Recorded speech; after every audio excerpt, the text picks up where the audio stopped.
Selamat pagi, sidang jemaat, Bapak Ibu dan Saudara yang terkasih dalam Tuhan. Salam sehat, salam semangat, salam sukacita, damai sejahtera Allah menyertai sidang jemaat semuanya, dimanapun sidang jemaat berada. Tetap bergantung kepada Tuhan, karena tanpa Tuhan kita tidak bisa berbuat apa-apa. Apa yang kita miliki saat ini yang sedang dipercayakan oleh Tuhan, kalau Tuhan menginginkan, Dia bisa menambahkan. Justru sebaliknya, kalau Tuhan menginginkan, Dia bisa menghabiskan. Itu sebabnya dunia akan kita tinggalkan. Harta benda dalam dunia ini, jangan membuat hati kita tergantung kepadanya, supaya kita tidak jatuh dalam penderitaan kelak. Belajarlah untuk kehidupan kekal, bukan kehidupan sesaat yang ada dalam dunia ini. Sebelum kita melakukan segala aktivitas kita, mari kita berdoa untuk minta hikmat dan pimpinan Tuhan dalam kehidupan kita sepanjang hari ini. Mari kita berdoa. Bapa kami dalam surga, Tuhan Yesus Kristus, terima kasih untuk segala berkat, anugerah, pertolongan Tuhan yang Tuhan berikan kepada kami. Dan bersyukur Tuhan atas berkat Tuhan, pagi ini kami bisa bangun dari istirahat kami. Kami bisa menikmati udara yang segar, melihat orang-orang di sekitar kami dalam keadaan baik, ada dalam pimpinan Tuhan, dan berkat Tuhan melimpah. Terima kasih Tuhan untuk segala berkat yang telah Tuhan berikan kepada kami. Kami ingin melakukan segala aktivitas kami sepanjang hari ini dengan kebenaran firman Tuhan sebagai dasar hidup kami. Tolonglah Tuhan, beri kami hikmat untuk dapat belajar firman Tuhan. Pakailah hamba-Mu yang sederhana ini untuk dapat menyampaikan kebenaran firman Tuhan. Haleluya Bapa. Amin.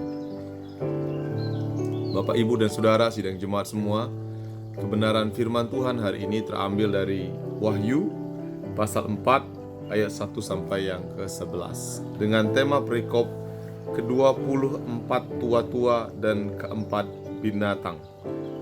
Bapak, Ibu, dan Saudara, Wahyu adalah satu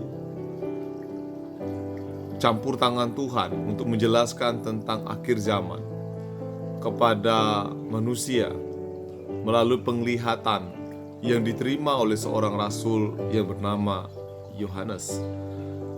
Wahyu khusus menceritakan tentang bagaimana kerajaan Allah, supaya manusia tidak menjadi penasaran seperti apa sih bentuknya. Allah menggambarkan dengan sangat jelas tentang kerajaan Allah itu dan apa yang akan dilakukan oleh manusia ketika dia bersama-sama dengan Allah dalam kekekalan. Orang mungkin berpikir-pikir dalam pandangan dirinya apa yang dilakukan, apa yang akan dikerjakan untuk itu. Nah, Alkitab menceritakan kepada kita dengan sangat jelas dalam Wahyu pasal 4 ayat 1-11 ini. Ada gambaran kerajaan Allah yang begitu megah, yang begitu luar biasa, terbuat dari emas, terbuat dari permata, dan sebagainya, bentuk takhta yang begitu mulia dan indah. Kekudusan Allah dinyatakan di sana, menunjukkan bahwa Allah betul-betul adalah kudus.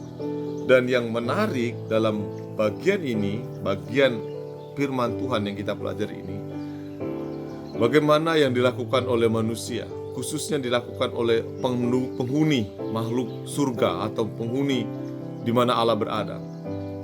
Bukan berjualan, bukan berdagang, tidak. Tetapi kalau kita melihat di sini, mereka memuji Allah dengan satu kata, kudus, kudus, kuduslah Tuhan, Allah yang maha kuasa, yang sudah ada dan yang akan datang. Jadi yang dilakukan adalah memuji-muji Allah senantiasa. Itu suatu perbuatan yang menyukakan hati Allah. Dan itu sesuatu yang sangat menyenangkan. Apakah tidak lelah? Tidak, karena manusia menggunakan tubuh yang baru, yaitu tubuh yang tidak pernah ada lelah dan tidak ada sakit dan derita. Dan itulah yang Tuhan janjikan kepada manusia. Nah, Bapak, Ibu, dan Saudara, berkat Tuhan untuk Bapak, Ibu, dan Saudara hari ini. Semua sidang jemaat, lakukanlah apa yang firman Tuhan katakan.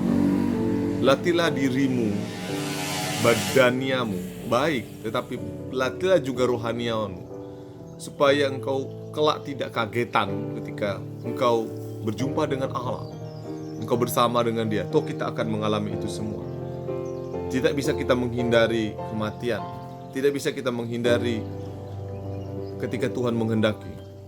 Itu sebabnya persiapkan diri supaya kelak ketika kita berjumpa dengan Allah, kita tidak kagetan.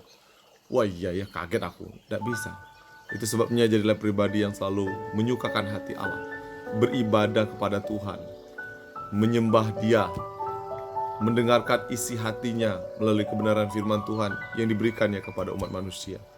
Lakukanlah itu supaya hidupmu berkenan di hadapan Allah. Mari kita berdoa. Bapa kami dalam surga, Tuhan Yesus Kristus, terima kasih. Hari ini kami diberkati melalui kebenaran firman Tuhan, mengajar kepada kami bagaimana seharusnya kami hidup, mempersiapkan diri untuk kekekalan. Terima kasih Tuhan Yesus. Tuhan, kami menyerahkan seluruh kehidupan kami ke dalam tangan-Mu Bapa.